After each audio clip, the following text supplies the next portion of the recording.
Okay, I'm back and we're opening up another Keyforge deck. The other night I actually spent some time trying to see how I could actually record like us playing 3 different spots, like 2 here, 1 out.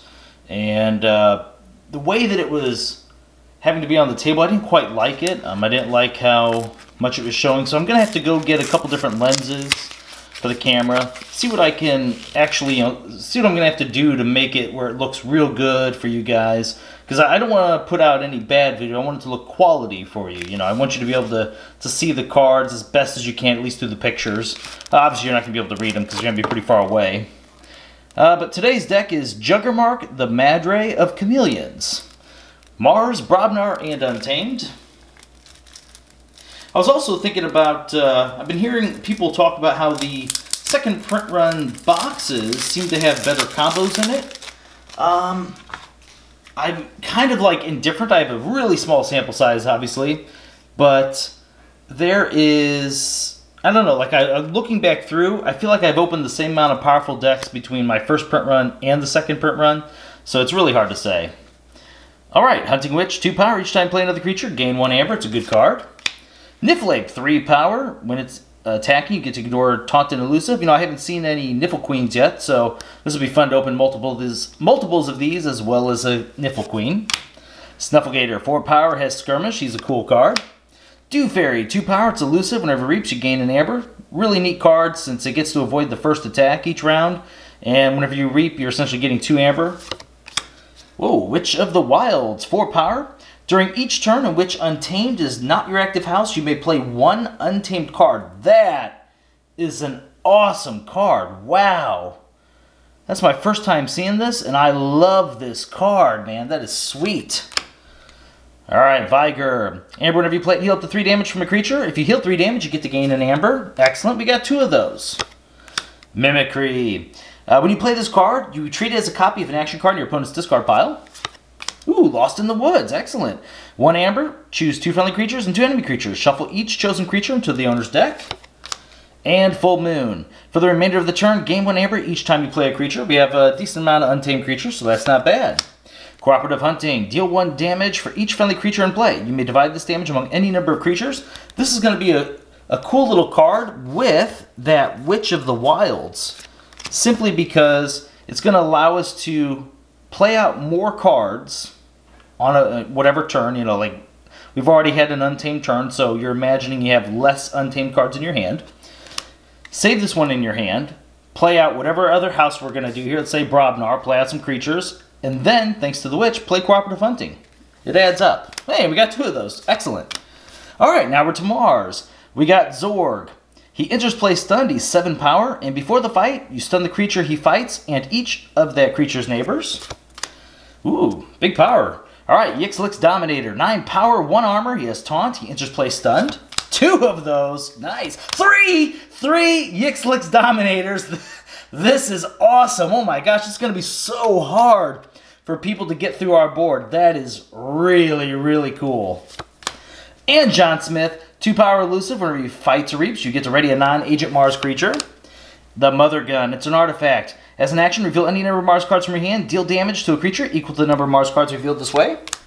Ooh, Invasion Portal. I really like this card. Artifact, as an action, discard cards from the top of your deck until you discard a Mars creature or run out of cards. If you discard a Mars creature this way, you get to put it into your hand. Combat Pheromones. An amber, whenever you play it's an artifact. It has Omni, so you can play it no matter what house you've called that turn. Sacrifice it. You may use up to 2 other Mars cards this turn. Soft Landing. The next creature artifact you play this turn enters play ready. Mating Season. Hello. 1 amber, whenever you play it, shuffle each Mars creature into its owner's deck. Each player gains 1 amber for each creature shuffled this way into their deck. That's a neat little card. We only had, like, what, was it 5? There's 5, yeah, 5 Mars creatures. So, I'll tell you what's actually good about this. Since we have 3 Yxilx Dominators, they can easily get a bunch of damage piled up on them, and then we can just shuffle them away to basically negate the damage and be able to replay them later on. Battle Fleet. An amber, whenever you play it, reveal any number of Mars cards from your hand. For each card revealed this way, you draw a card. Wow, 2 of those. Nice. Okay, now we're on to Brobnar, Blood of Titans. Amber, whenever you play it, it's an upgrade. This creature gets +5 power. Smash, he's 5 power. Whenever you play him, you stun a creature. Crump, 6 power. After an enemy creature is destroyed fighting Crump, its controller loses an Amber. Nice. 2 Crumps. Headhunter, 5 power. Fight, gain an Amber. Ooh, and a Ganger Chieftain. 5 power, you may ready and fight with a neighboring creature. Excellent. Ooh, Bumpsy, they just keep coming. Whenever you play it, your opponent loses an Amber. Now we're to Gauntlet of Command. As an action, you can ready and fight with a friendly creature. Unguarded Camp. For each creature you have in excess of your opponent, a friendly creature captures an Amber. Each creature cannot capture more than 1 Amber this way. Get an Amber also whenever you play it. It's pretty good considering how many Brobnar creatures you have, so even if something happened, we can easily play out maybe 2 or 3 creatures, get ourselves ahead, capture some Amber. Tremor. Whenever you play it, you stun a creature and each of its neighbors. Ooh, burn the stockpile. This is awesome.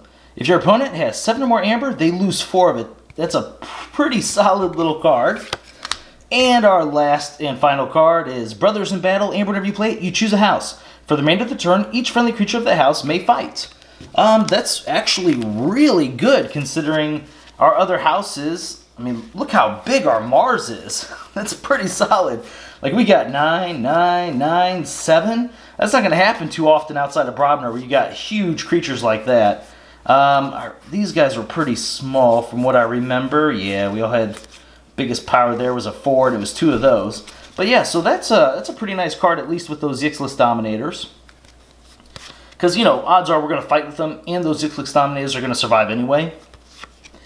Let's see here. Yeah, this is a pretty heavy fight deck, really. We got basically what this deck has going for it is larger creatures. And I don't see too many combos in a sense. It has ways to... So that's a neat little card with those Dominators too. I think Dominators are basically the cards of this deck. Let's see here. Great ways to also get them back. Mother Gun, yeah. So we've got a little bit of control. But this is going to be, it looks like just play out your heavy creatures. Take care of your opponent's creatures. Force them to have to replay more. Basically try and get, like, if you're having to fight every turn, take out 2 of their creatures for your 1. And then it looks like from there, you know, whenever you finally get ahead in creatures, you just start reaping. Got some pretty cool effects, yeah. This isn't bad. I wouldn't say this deck is super powerful. I wouldn't say it's that great for multiplayer. It doesn't have enough control in it, but it does have a little bit of those elements.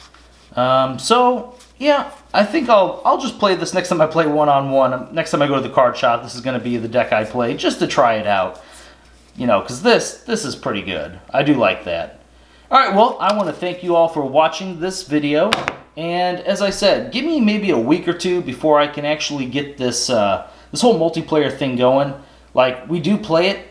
The thing is, I'm just trying to... I want it to be a great video for you guys. Because, like, if you kind of look at this, I mean, the camera's going to have to be higher. Just kind of show you. You can see those cards. The problem is, it's going to have to go higher than that. You know what I mean? That's only 3 cards right there on each side. And this is a wide-angle lens. So, even if we, like, bring it out some, just kind of show it's on a tripod here. You know, it's getting to the point where you can recognize those. But, I don't know. It's not quite doing it for me. So I'm really going to have to work on this and see what I can do to make it happen. Because, like, right there, that's nowhere near enough space to play. It's high up and you can't really see them. Even if let me see if I try and focus on one side with my camera. No, that's not helping either. So that's kind of a shame. But yeah, it is what it is. I will find a way to make it happen. Alright, I want to thank you all for watching this video, and I will see you next time.